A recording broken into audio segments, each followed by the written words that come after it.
कुमार बच्चों को लेकर के और बोले चलो तुमको कुछ क्रीड़ा कराते हैं। तो लेकर के पहुंच गए वन में और वहां बोले कि देखो हम एक वृक्ष के नीचे बैठे हैं और तुम लोग खेल लो। तो बच्चों का स्वभाव कदम क्रीड़ा करने लगे। तो उनकी गेंद कुएं में चली गई। तो बच्चे दौड़ करके गए कुएं के पास। तो वहां एक गिरगिट को देखा जो अंदर पड़ा था, कराह रहा था। भगवान से बताया सरकार देखो कौन पड़ा है। भगवान आए और तुरंत अपने प्रभाव के माध्यम से भगवान ने गिरगिट को बाहर निकाला और निकाल करके भगवान ने पूछा कष्टम भाई कौन हो। तो सद्यो ककलास रूपम गिरगिट के रूप हट गया और तुरंत सुंदर एक पुरुष बनकर के खड़ा हो गया। तब इसने परिचय दिया नगो राम नरेंद्रोहम इक्ष्वाकुतनय प्रभो दानिष्वाख्याय मानेषु यदि ते कर्णमस प्रसन्न। सरकार जब भी दानियों की कई चर्चा चलती होगी तो मुझे दानी का नाम आपने जरूर सुना होगा। भगवान ने कहा भैया ऐसा कौन को तू दानी, क्या नाम है? नृगो नाम नरेंद्रो हम इक्ष्वाकुतनय प्रभो। सरकार मैं इक्ष्वाकु का बेटा हूँ, नृग नाम है मेरा। अच्छा तो तूने दान क्या किया? इतना क्या दान कर दिया कि तेरा नाम दानियों की श्रेणी में आ जाए? तो इसने अपना बताया पयस्विनी तरुणाशील, मैं महाराज गौदान करता था। अच्छा तो इतनी गौदान कर दिया कि लोग तुम्हारा नाम लें? बोले हाँ महाराज। अच्छा बता कितनी गौदान किया? बोले बस संख्या ना पूछो। एक उदाहरण समझाया यावत्यासिकता भूमेर यावत सो दिवतारका। जितनी पृथ्वी में धूल के कण हैं, रज के कण हैं, जैसे उनका गिनना असंभव। जैसे आसमान में तारा है उनका गिनना असंभव। यावत वर्ष धाराश्य, जैसे आकाश में जल की बूंद गिरती है। कोई गिन के बताओ कैसे गिन पाओगे सरकार? उसी हिसाब से सरकार मेरी भी गौदान की संख्या नहीं हो सकती। बोलो राधे राधे।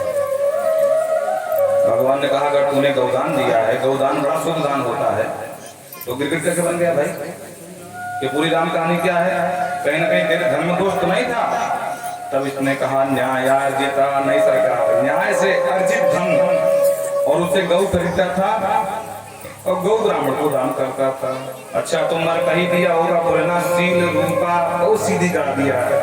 अच्छा तो हो सकता है कि दूध जब दिया तब तक रखा, उसको पंडित जी को पकड़ा दिया है आचार्य तो तमाम संबंध से। बोले नहीं महाराज, गुणों को पन्ना कपिला हेम श्रृंगी सिंह सोने के छत्र मढ़ा करके रुख खुरा सवत्सा दूध देती हुई बछड़े के साथ दुकूल माला भरणा विभूषिता। बढ़िया सुंदर सुंदर जो है वस्त्र डाल करके गले में सुंदर माला पहना करके फिर ब्राह्मण को दान करता था। भगवान बोले तेरे धन में कोई कमी नहीं, तेरे दान में कोई कमी नहीं, तो गिर क्यों बना भाई? कहीं ना कहीं तो कुछ समस्या है, कुछ निम्नता जरूर है, सही बता। तब इसने बताया महाराज एक दिन में गौदान किया और ब्राह्मण जिसको दिया वो लेके जा रहा था। संयोग से वो गाय दूसरे ब्राह्मण की थी और मेरी गौशाला में आ गई थी। मैं उसको अपनी समझ के दान कर दिया।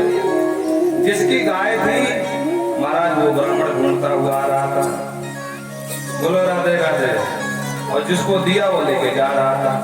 रास्ते में लड़ मरे, वो बोले मेरी गैया, वो बोले मेरी गैया, मुझे राजा ने दान दिया है। वो राजा कौन होता है? मेरी गौ का दान करने वाला भाई। तो लड़ते लड़ते मेरे पास आ गए। दोनों एक ही बात क्या, मेरी गैया, बोले मेरी गैया। हमें दोनों को समझाऊं महाराज तुम ही मान जाओ। सर खबरदार राजन, आपने मेरे गोत्र मेरा नाम लेके दान किया, इसलिए दान की हुई वस्तु में तुम्हारा अधिकार नहीं है, खत्म। ये गाय मेरी हो गई। और जिसकी गाय थी बोले सुनो राजन, मैं संतोषी ब्राह्मण हूँ, मैं किसी का दान नहीं लेता हूँ, मुझे मेरी ही गाय चाहिए बस। अब समस्या दिक्कत आ गई। तो मैं कभी उस ब्राह्मण को देखूं और कभी इस ब्राह्मण को देखूं महाराज, लेकिन समझ में कुछ नहीं आ रहा क्या करूं। तो मैंने पंडित जी को खूब समझाने का प्रयास किया, पर नहीं समझे। दोनों ब्राह्मण आपस में दुष्ट हो गए और गाय छोड़ करके दोनों चले गए। बोलो राधे राधे। गाय छोड़ करके दोनों चले गए और बोले राजा तुझे किसने बना दिया भाई, जब तू न्याय नहीं कर सकता है तो राजा बनने के लायक नहीं, जा गिरगिट हो जा। बोलो राधे राधे। जब मेरा अंत समय आया, धर्मराज की सभा में मैं गया तो चित्रकेतु से कहा भाई धर्मराज ने कि देखो जरा इनका जो है बही खाता कैसा क्या है। तो फिर जो है चित्रगुप्त ने कहा सरकार वैसे तो बड़े धार्मिक राजा हैं, इसमें कोई संदेह नहीं है, लेकिन एक धोखे से पाप बन गया है। लोग भैया नहीं परेशान रहोगे, ओके अच्छा तो बोले वृंदावन बिहारी लाल की जय। बोले धार्मिक राजा कोई समस्या नहीं महाराज, और खूब गौदान किया, लेकिन अज्ञानता से पाप बन गया है, ब्राह्मणों का श्राप लगा इसे। अच्छा तो धर्मराज ने कहा सरकार जी बताओ। जय बोलो वृंदावन बिहारी लाल की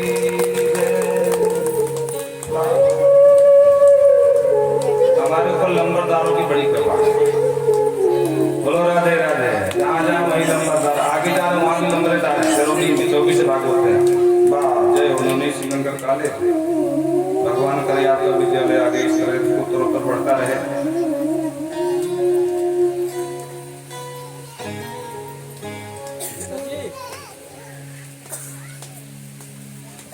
तो कहने का तात्पर्य ये है, धर्मराज ने कहा सरकार राजन तुम वाकई बड़े धर्मात्मा राजा थे, इसमें कोई संदेह नहीं, लेकिन एक अज्ञानता और छोटा सा पाप बन गया है। तो पहले पाप भोगोगे कि पुण्य भोगोगे? तो हमने पूछा सरकार ज्यादा क्या है, पाप के पुण्य? धर्मराज ने कहा नहीं भाई, पुण्य बहुत ज्यादा है, पाप थोड़ा है। तो मैंने कहा सरकार पहले पाप ही भोगूंगा इकट्ठा पुण्य भोगूंगा। तो मेरा ये कहना ही हुआ कि धम्मपति में आया और ब्राह्मणों के श्राप से गिरगिट बन करके कुएं में पड़ा रहा। आज मेरे पापों का प्रायश्चित हो गया, सरकार आपके दर्शन हो गए, और भगवान को प्रणाम करता हुआ सीधा स्वर्गधाम को चला गया। बोल भक्तवत्सल भगवान की। इस तरह से अनेक प्रकार की कथा कहते हैं। भगवान ने अपने बच्चों को समझाया, क्योंकि भगवान जानते हैं कि प्रायः मेरा जो परिवार है ये सब एक से भट्ट है मेरे परिवार में, परम बलिष्ठ। जय हो तो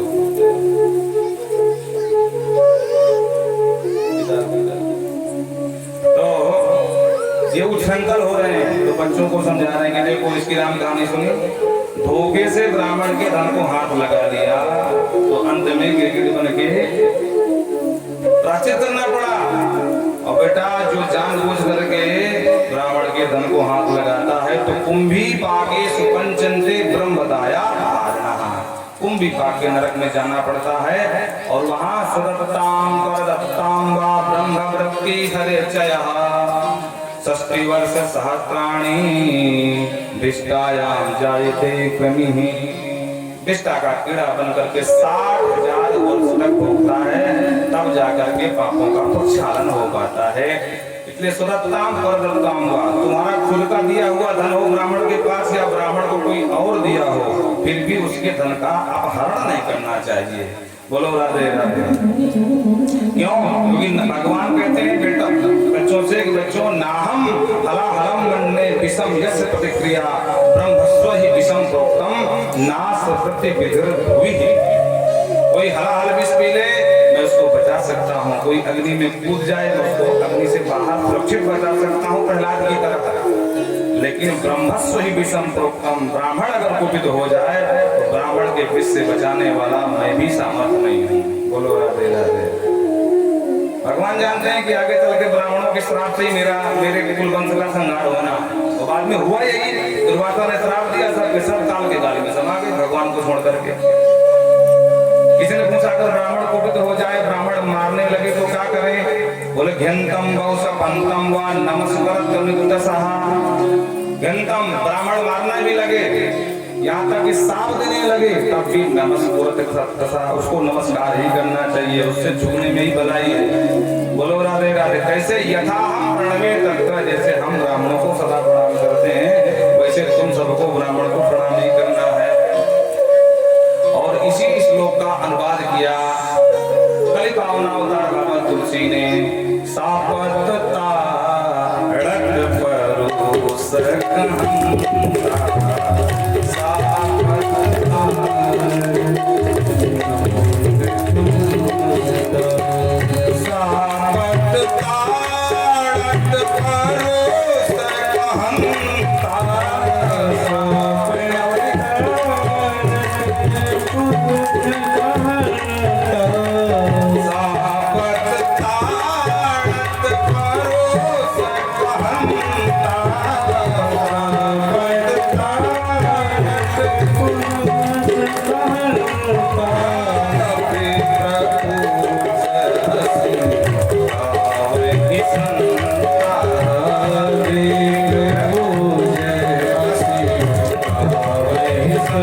अभी आपने जो चौपाई सुनी वो कलावती राग में है।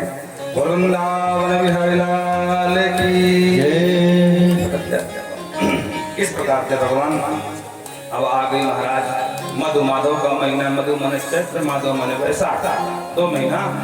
तो बलराम जी ने कहा लाला बहुत दिन हो गए जब से वृंदावन छोड़े हैं, गए नहीं है, अब हमारे मन हो रहा है कि हम वृंदावन चले। तो भगवान ने कहा देखो दादा आपको जहाँ जाना हो तो जाओ, और मैं तो जा नहीं सकता।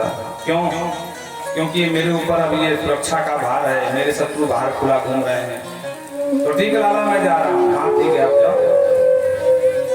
और बलराम जी पहुंच गए वृंदावन महाराज, और जो ब्रजवासियों ने देखा बहुत दिन के बाद बलराम जी महाराज को दौड़ करके आलिंगन करने लगे। दाऊ दादा आ गए, दाऊ दादा आ गए, दाऊ दादा आ गए। भाई बोलो राधे राधे। ब्याज लोग ये कथा नहीं बोलते हैं, सच बताना जो कथा आपने हमसे सुना है बहुत कम लोग बोलते हैं। तो दादा आ गए, दादा आ गए। बलराम जी सबसे प्रेम स्नेह से मिले।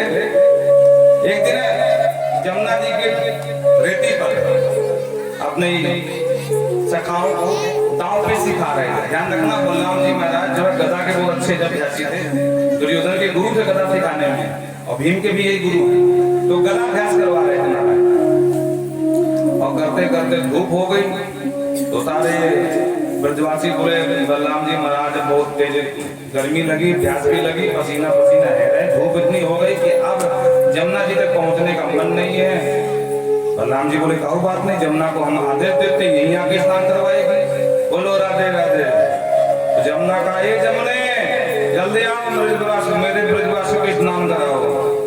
जमुना बोली वाह, इस तरह अगर मैं किसी को स्नान कराने घर घर जा करके तो हो गई जमुना की छुट्टी। मैं नहीं जानती, अनसुना कर दिया जमुना। बलराम जी शेषा उतार है, कुपित हो गए। पापे तुम क्या है ये नाश माया होता है पापनी, मेरी आज्ञा का उल्लंघन करती है, आज तेरा अस्तित्व ही मिटा डालूंगा। और उठाया महाराज हल, और जो जमुना जी ने लगाया हल खींचना प्रारंभ कर दिए। जमुना जी काम नहीं मारा, और भगवान से क्षमा मांगा। राम राम महाबाहो न जाने तव विक्रम, जैसे कान से न विग्रता जगती जगतापते। हे महावीर महाविक्रम, तुम्हारे बल को मैं समझ नहीं सकी, मुझे क्षमा करें, मेरे अस्तित्व को न मिटाएं, प्रभु मुझसे भूल हो गई। तब बलराम जी का क्रोध शांत हुआ। जो वृंदावन गए होंगे उन्होंने देखा होगा कि वृंदावन में जमुना जी की धारा जिसे हल से जिस प्रकार हल चलता था टेढ़ा मेढ़ा, उसी प्रकार धारा आज भी जमुना जी की है। 2 धाराएं हैं, एक सीधी और एक टेढ़ी मेढ़ी, जो बलराम जी ने खींचा था वो धारा। वाह प्रभु, आज तो बड़ी कृपा है भाई, नंबर धारण की हम सब। बोलो राधे राधे। तो बलराम जी ने शिक्षा दिया।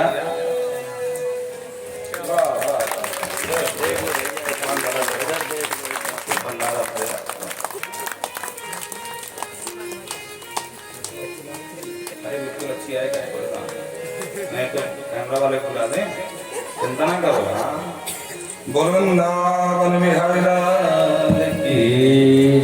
बलराम जी ब्रजवासियों को समझाते हैं लाला सबसे मूल्य धन है शिक्षा। लाला ब्रजवासियों को अब वो गदा की शिक्षा हो या धनुष की शिक्षा हो या किसी भी विद्या की शिक्षा हो, शिक्षा बहुत जरूरी है। क्योंकि बिना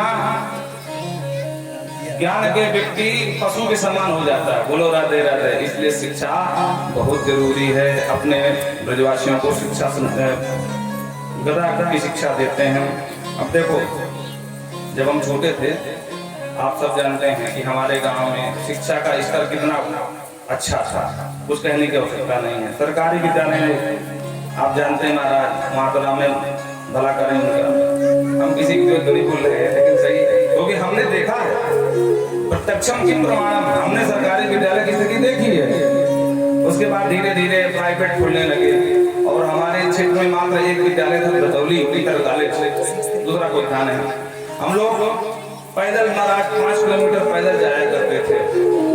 लेकिन धन्य है हमारे प्रबंधक जी महाराज, ये हमारे मित्र भी हैं, साथ में लोग पढ़े हैं, तो इन्होंने धन्य इनके पुरुषार्थ को देखो, जो परिश्रम किया है वो आगे लिखा जरूर है, जो तपा है उसकी यश गाथा गाई गई, चाहे सुनना हो चाहे जो हो, तपने के बाद उसका यशगान करना ही पड़ता है।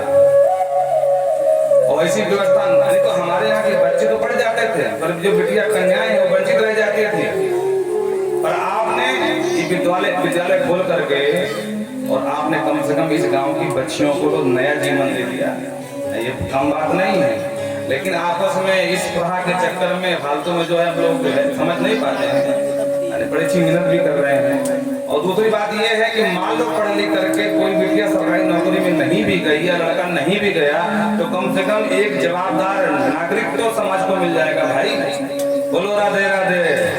इसलिए किसी के पुरुषार्थ को अंदाजा मत करिए, ये अहोभाग्य है। कम से कम हमारे यहाँ एक प्राइवेट इंटर कॉलेज है, इंटर है कि हाई स्कूल है वो हमको पता नहीं है। बोलो राधे राधे। ये सौभाग्य है जनता का, वो मानना चाहिए कि कम से कम उन्होंने इतना मेहनत किया, और जब मेहनत कर रहे तो कोई मान नहीं सकता था कि आगे चल के इतना पहुंचेंगे। और कुछ भी असंभव नहीं है अगर हम ठान लें, कौन सा कार्य कठिन जगमाही और जो नहीं होए तात तुम्हें पाही। तो आपने अपने अंदर की शक्ति को जागृत किया और वो करके दिखा दिया जो महाराज पुष्टियों से नहीं हुआ था। कहां तक बताएं। तो शिक्षा वो धरोहर है कि जिसने उसका अनुकरण किया तो शिक्षा उसको पालती है। बोलो राधे राधे। माँ के समान पालती है, इसलिए शिक्षा का सम्मान होना चाहिए।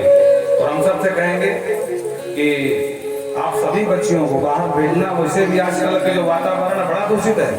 हाँ, पहले तो ठीक था, पहले के लोग समझदार होते थे, किसी की बिटिया पहुंच जाए, बिटिया कहाँ की है महाराज, में घड़ी क्यों, अच्छा फलाने की है, चल चल मैं तो छोड़ के आता हूँ। लेकिन आज का परिवेश बदल गया है, आज और ज्यादा समस्या है। तो कम से कम उन्होंने इस आवश्यकता को पहचाना और सबके कष्ट को मिटाया, ये बड़ी बात है। हम न्याय की बात करते हैं, ये कहना कि माला पड़ गया तो गुणगान शुरू हो गए। बोलो राधे राधे। हाँ, क्या भरोसा। बिहारी लाल की, क्योंकि शिक्षा की बात आई तो हमको याद आ गया, बोल दिए थोड़ा तो सब। इस प्रकार से इधर बनारस का राजा काशी राजा, उसका मित्र था महाराज पौंड्रक। और पौंड्रक इतना उच्छृंखल था कि उसको भगवान बनने की बड़ी पड़ी थी। तो आए दिन भगवान बनने की चर्चा करे, ये मैं भगवान कैसे बन सकता हूँ। काशीराज ने कहा बहुत आसान है। बोलो राधे राधे। बोले तू बन जा भगवान, मैं बन जाऊं तेरा पुजारी, अब देख तुझे कैसे पुजवाता हूँ। बोलो राधे राधे।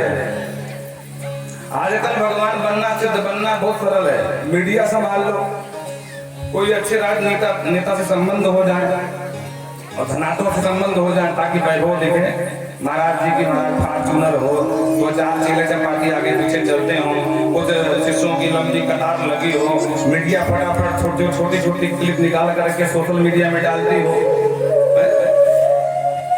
कोरोना काल के बाद कितने ऐसे लोग थे जो नहीं उठने चाहिए, वो उठ गए महाराज सोशल मीडिया के माध्यम से। जो दिन भर व्यास गद्दी पर बैठ कर सिर्फ हिंदी सुनाते हैं, बाद में कहते हैं कि तुम इस लोग की बात करते हो, हम उस लोग की बात करते हैं। बोलो राधे राधे। इस लोग से मतलब ही नहीं रखते हैं, इस लोग से मतलब नहीं, सीधे कुछ लोग की बात सुनाते हैं। वो भी हिट हो गए महाराज सोशल मीडिया के माध्यम से। अब किसका नाम ले। एक महाराज जी बड़े बड़े बाल रखते हैं, पूरी कथा महिलाओं के ऊपर, वही स्नो पाउडर, चूल्हा चौका, बर्तन, सास बहुरिया, उसी पूरा 3 घंटा बिता देते हैं।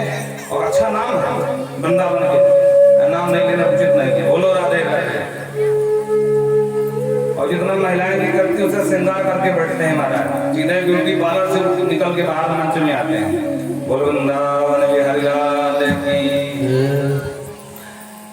तो कहने का तात्पर्य है कि भगवान बनना बड़ा आसान है। काशीराज ने कहा कि एक काम कर, मैं तेरा पुजारी, तू मेरा पूज, और जो चढ़ावा चढ़ेगा दोनों आधा आधा बांट लेंगे।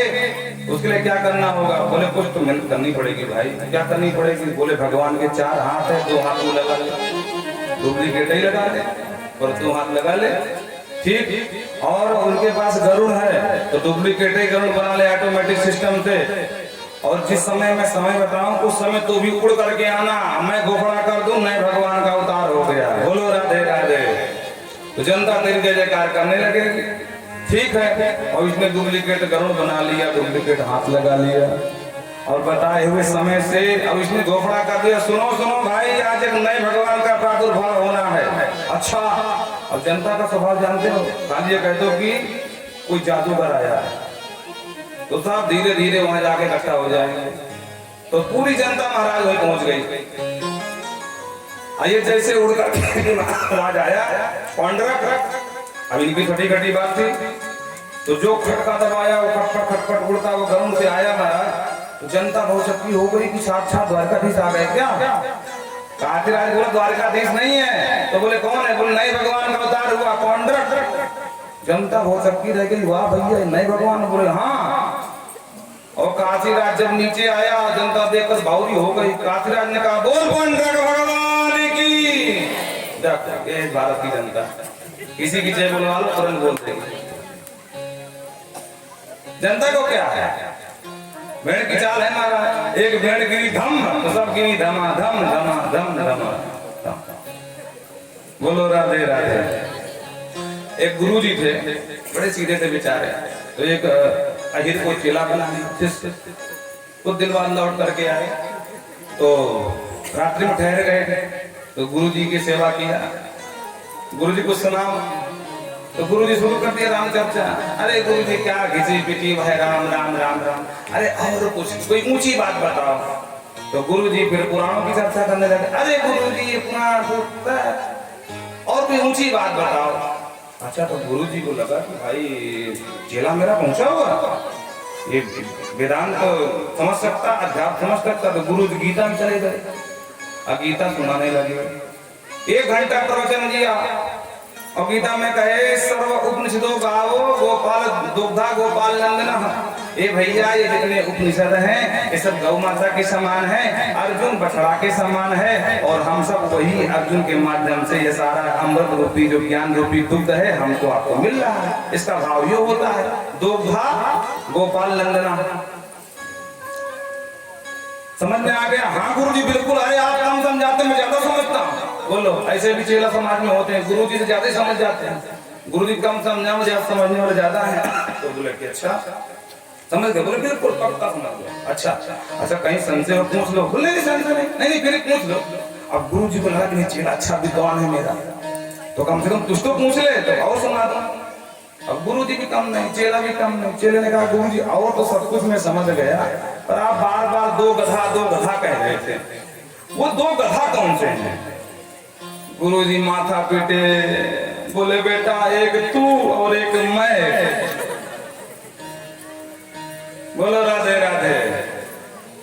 तो भारत की जनता है, किसी की जय बोले वालों महाराज, एक हम और एक तुम। बोलो वृंदावन बिहारी लाल की। जनता जय जयकार करने लगी। काशीराज ने कहा देखो भगवान तो बन गए, तो नेक कसर है। बोले क्या? बोले एक देश में 2 भगवान नहीं रहने चाहिए, एक रहने में 2 साढ़ नहीं टिकनी चाहिए, एक साढ़ होना चाहिए। बोलो राधे राधे। तो क्या करूं? बोले मैंने सुना है तो द्वारकाधीश कृष्ण का भैया बड़ा वाला जो खतरनाक वाला है वो बंदा बन गया है। अच्छा मौका है, डरपोक है, कायर है, धमकी भरा पत्र लिख भाग जाएगा। ठीक है, धमकी भरा पत्र लिखा और एक दूत के माध्यम से भगवान की सुधर्मा सभा में भेज दिया। उद्धव को पत्र मिला, उद्धव ने पत्र पढ़ा और ताली बजा खूब हंसे। भगवान बोले ऐसा क्या लिखा है भाई? बोले सरकार इसमें लिखा है वासुदेव अवतीर्णो हम एव न चापरा, 2 नहीं हो सकते हैं। भूतानां अनुकंपार्थं मिथ्या भदांतजे, समस्त प्राणियों का मुझ पौंड्रक नाम के वासुदेव का अवतार हो गया है। तुम तो मिथ्या, तुम झूठे भगवान बने घूमते हो। या तुम मुझसे युद्ध करो या द्वारिका छोड़ करके भाग जाओ। बोलो राधे। और जो बताया उद्धव ने तो भगवान भी ताली बजा के वारे भैया ये नए भगवान कब कैसे हो गए। अब आप विचार करो कि भगवान के सामने ही डुप्लीकेट भगवान बन जाए तो भगवान के अंदर रहने पर घर घर भगवान बने बैठे तो क्या गलत है भाई? कोई नई बात तो है नहीं। आज इसको देखो वही भगवान बना बैठता है। बोलो राधे राधे। आजकल एक मूर्ख वो है राम बाबा रामपाल, पता नहीं उस पटांग क्या बकता रहता है। भगवान जाने कहाँ से। और जो कभी हम लोग कहते हैं कि साक्षात करो भाई जा करके तो छुप करके वार करते हैं। आईडी किसी के नाम की होगी, नाम चले नहीं ये धार्मिक है भगवान को मानने वाला, उससे जो है छोटे छोटे जो लिख करके भेजते रहते हैं। बाबा तो जेल में है, बाबा जेल में है, लेकिन अनुयायी पता नहीं क्या पागलपन सवार है। बोलो राधे राधे। बोल वृंदावन बिहारी लाल की। भगवान बोले दूध तुम चिंता मत करो, जाओ अपने राजा से कहना बात मिले हम वही आ रहे हैं। और भगवान पूरी सेना को आदेश दिया, दूसरे दिन पहुंच गए बनारस। काशीराज बनारस का था। जो शंख ध्वनि करी तो महाराज पौंड्रक कांप गया, भागा काशीराज के पास गया। बोले तेरे चक्कर में फालतू में भिड़ गया मैं, तो कह रहा था वो भाग जाएगा, वो तो लड़ने आ रहा है। बोलो राधे राधे। देखो मूर्ख और संत दूसरे के फूंकने से बचते हैं। काशीराज ने कान फूंक दिया, ये बजना शुरू हो गया हमारा। काशीराज ने कहा चिंता मत कर, अरे भगवान बनना प्रोटेक्ट लेना पड़ेगा। और तू अकेला नहीं, मैं भी साथ तेरे साथ मैं भी युद्ध करूंगा उससे, मेरी पूरी सेना लगेगी। और महाराज युद्ध प्रारंभ हो गया।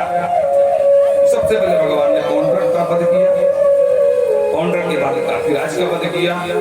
काशीराज का वध करके महाराज वहां से चले आए द्वारिका।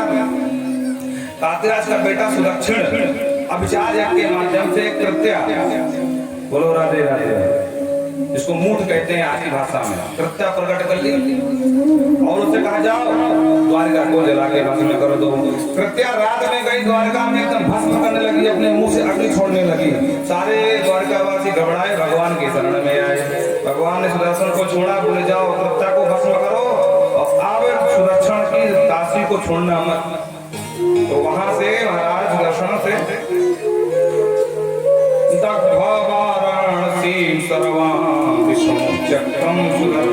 पूरी वाराणसी को भगवान विष्णु के सुदर्शन ने साफ दग्ध कर दिया। और जो बची भगवान शिव के त्रिशूल पर बची, जो आज की वाराणसी है। बोलो राधे राधे। इस तरह से विविध कथाएं सुनाते हुए कहते हैं राजन, एक बार भगवान ने पांडवों का राजसूय यज्ञ कराने के लिए योजना बनाई। सारे राजा आदेश दे दिए, लेकिन जो जरासंध नाम का राजा था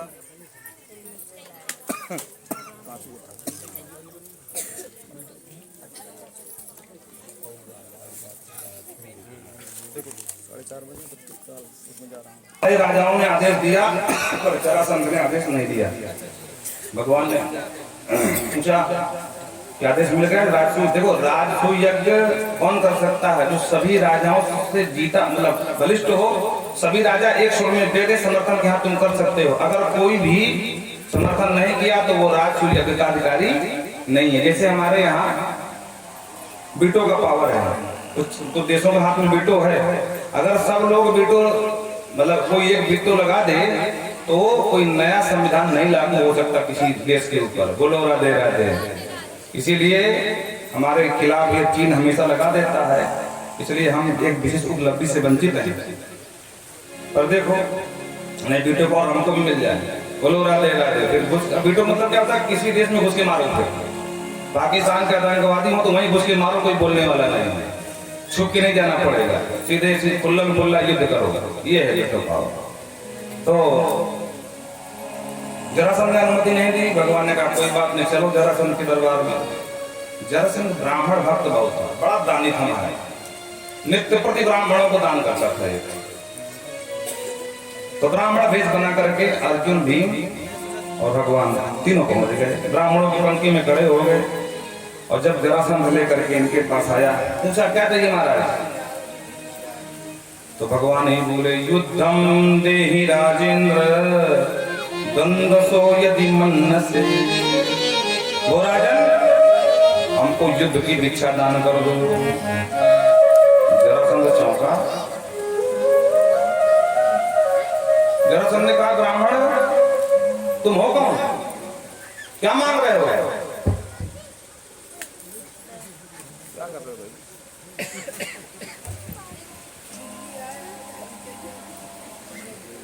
पंडित जी महाराज, ब्राह्मण का काम लड़ना झगड़ना नहीं, क्या मांग रहे हो? अरे गौ मांग लो, सोना मांग लो, जो भी मांगना, भूमि मांग लो। ये क्या मांग रहे? युद्ध की अपेक्षा? बोले बिल्कुल हम युद्ध ही मांगेंगे। युद्धार्थिनो वयम प्राप्त राजन्या नान आकांक्षिणा न अन्य आकांक्षिणा। राजन युद्धान, हमको युद्ध की भिक्षा दीजिए, और कोई हमारी आकांक्षा नहीं है। जरासंध ने कहा, पंडित जी पहले अपना परिचय दो, तुम ब्राह्मण तो नहीं हो सकते, क्योंकि ब्राह्मण कभी लड़ने भिड़ने की बात नहीं करता है। तब भगवान ने परिचय दिया, असो ब्रकोदरः। राजन, ये जो मोटा मोटा ब्राह्मण दिख रहा है, ब्राह्मण नहीं, ब्रकोदर माने भीम है। अच्छा, पार्थस्वधार्जुनो है हम, और जो दृढ़ हड्डी का है ये उसका भाई पार्थ अर्जुन है। अरे पंडित ब्राह्मण, लेकिन तू कौन है? तो भगवान ने अपना परिचय दिया, कृष्ण जानी है तेरी तुम। मैं तुम्हारा वही शत्रु रिपु कृष्ण, मुझे कृष्ण जाना। और जो जाना कृष्ण कन्हैया, इतने दिन बाद जब मथुरा से भागे थे, तब से अब मुलाकात हो रही। बोले अरे भगोड़े, तुझे शर्म नहीं आई? तो फिर मेरे पास आ गया हैं? भागते गए नहीं, द्वारिका में समुद्र की शरण लिए बैठा है, कितना निर्लज्ज तू, और फिर आगे मेरे पास और युद्ध मांग रहा है। अब युद्ध करने तेरी इच्छा नहीं पूरी हुई क्या? 17 बार तूने मुझे, 18 बार मैंने हरा दिया। भगवान बोले, हाँ एक बार तुझे याद है, और 17 बार तुझे मैंने मुंह की खिलाई, वो भूल गया? थोड़ा शर्मिंदा हो गया। बोले देख, तू भगोड़ा है, जान बचाने के लिए मैं भगोड़े से युद्ध नहीं करूंगा बस। रही बात अर्जुन की, कहता अर्जुन न भवेत योद्धा, अर्जुन को योद्धा थोड़ी ना है, लेकिन हाँ भीमस्तुल्य बलो मम, भीम अगर चाहे तो उससे मैं दो हाथ कर सकता हूँ। भगवान ने इशारा किया, दादा हाथ मिला लो, और मिल गया हाथ। देखो ये धर्म युद्ध है, दिन में तो युद्ध होता है, शाम को महाराज जरासंध सबको आतिथ्य सत्कार करते हैं, आतिथ्य कक्ष में लेके जाते हैं, भोजन आदि की व्यवस्था करते हैं। युद्ध चलता रहा महाराज, और युद्ध करते करते 27 ही युद्ध, तो 27 दिन बीत गए। 26 दिन की जब रात्रि थी, तो भीम विचार करने लगे, बोल देखो मैं कितना मोटी बुद्धि का हूँ भाई, हम आए थे 3, ये दोनों बच गए, मुझे मोटी बुद्धि वाले को उल्लू बना के भिड़ा दिया फालतू में।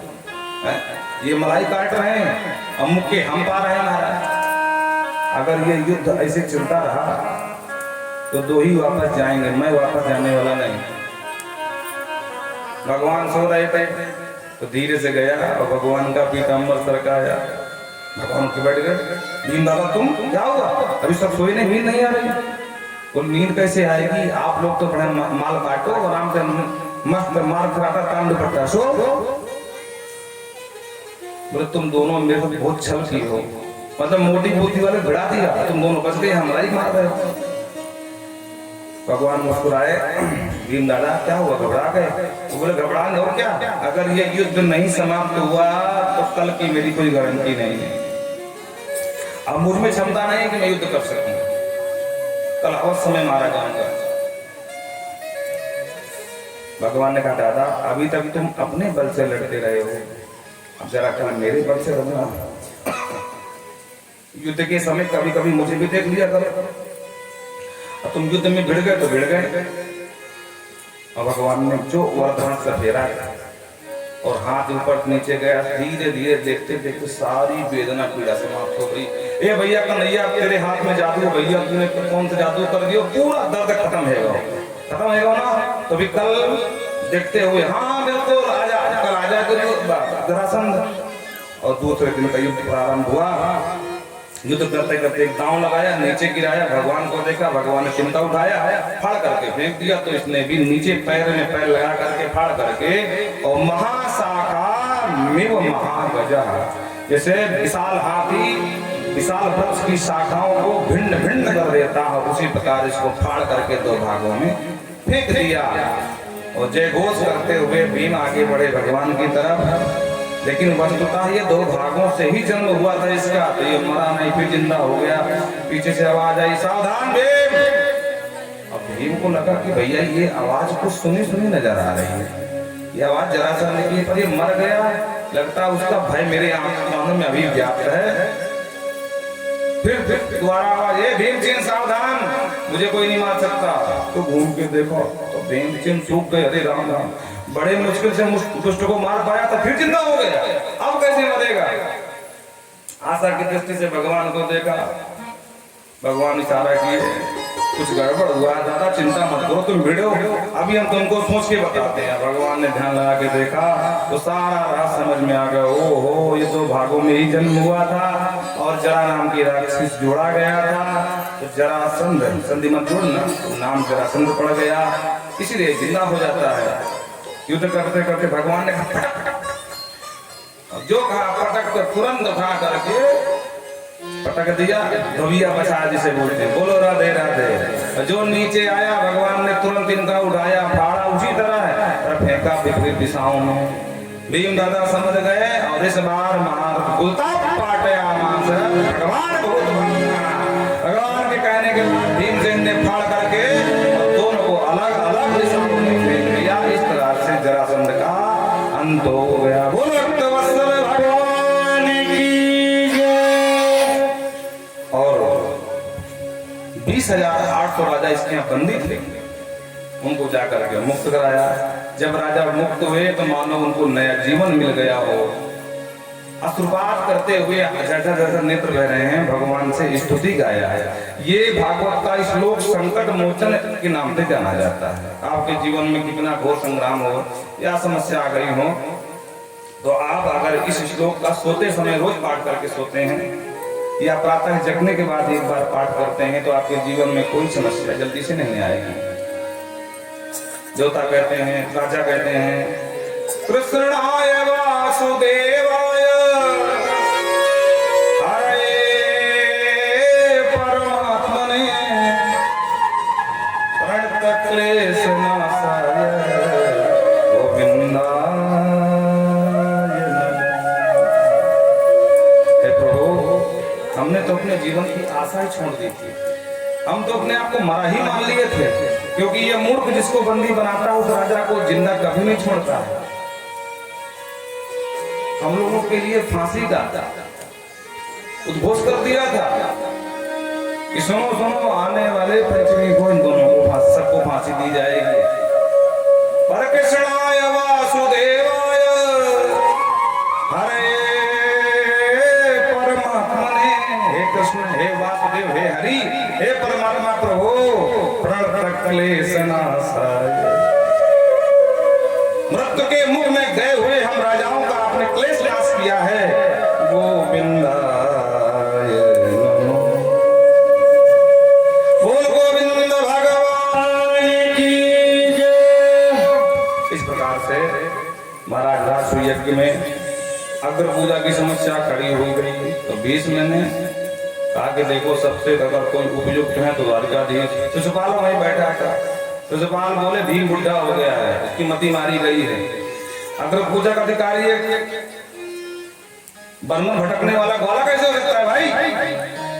क्योंकि देवी जी को भगवान भगा लाए थे, तब से कट्टर शत्रु था भगवान का शिशुपाल, क्योंकि भगवान ने विवाह नहीं करने दिया रुक्मिणी से। तो बोले, जंगल में भटकने वाला ग्वाला ये अगर पूजा का अधिकारी कैसे हो गया भाई? बोलो राधे राधे। और रही बात भीष्म की, बुढ़ा हो गया, इसकी बुद्धि काम नहीं करती। पर पांडवों को समझना चाहिए, पांडव नाराज हो गए। भगवान निंदतम सत्वा संतम सभासदा, जो भगवान की निंदा करना शुरू किया, तुरंत भीम और अर्जुन खड़े, खबरदार धनपाल, अगर एक शब्द आगे बोला तो। भगवान तुरंत बोले, भाई जो ये हमारे बुआ का लड़का है, और सबको अधिकार है बोलने का, ठीक है बोलने दो, तुम लोग बैठ जाओ। ये गाली पे गाली सुनाता रहा, जो 90 गाली हुई, भगवान ने कहा सावधान शिशुपाल, तुम्हारी माँ को मैंने स्तुति कीर्ति को 100 गाली तक बर्दाश्त करने का वचन दिया था। बोलो राधे राधे। इसका जब जन्म हुआ तो 3 आंख और 3 हाथ थे। कितने थे? 3 आंख और 3 हाथ। बड़ा विचित्र जीव था। तो इसके मैया स्तुति कीर्ति फेंकने जा रहे थे। आकाशवाणी हुई, शिशुपाल है, शिशुपाल है, शिशु का पालन करो, फेंको मत। और जिसकी गोदी में जाने से इसके एक आंख और एक हाथ गायब हो जाए, समझ लेना उसी के हाथ इसकी मृत्यु होगी। बोलो राधे राधे। अब जो जाए सबकी गोदी में पकड़ा दे। भगवान भी पहुंचे बुआ के घर, तो जो भगवान ने हाथ में दिया तो एक आंख और एक हाथ गायब।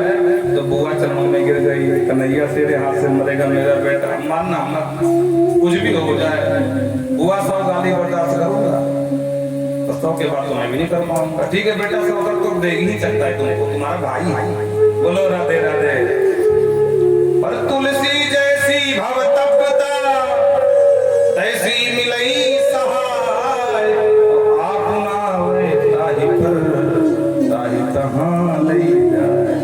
बोलो राधे राधे। जम के बोलो, आज भर की बात है महाराज। कल से कहूँ तुमसे, बोले राधे राधे बोलो। बोलो वृंदावन बिहारी की। तो जैसी बहुत तपता होनी होती तो हो जाती है। भाई भाई बुआ के लड़के भाई भाई कट्टर शत्रु बन गए। तो भगवान को बोला, ग्वाले तू मुझे धमकी दे रहा है, तू मुझे मारेगा। और जो 100 गाली पूरी हुई, तुरंत दर्शन प्रकट हो गया। वो जाओ जही मारो इसको। और सबके सामने शिशुपाल का शीश उतार दिया।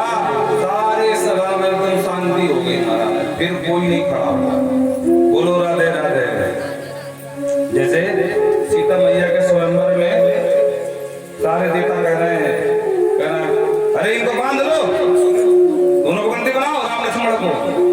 राम महाराज फालतू में जो है चिल्ला रहे थे। जो परशुराम जी का आगमन हुआ तो सब महाराज शांत बिल्कुल बैठ गए।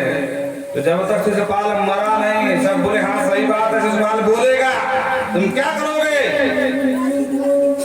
उसके बोलने का अधिकार है भाई। शिशुपाल डरना नहीं तो बोलो, हम तेरे साथ में हैं। और जहां शिशुपाल की गर्दन उड़ी तो जो बोले तो बोलो, वो चुपचाप नीचे बैठ गए। भैया यही हाल हमारा भी होगा, ऐसे शांति बैठ जाओ। बोलो राधे राधे।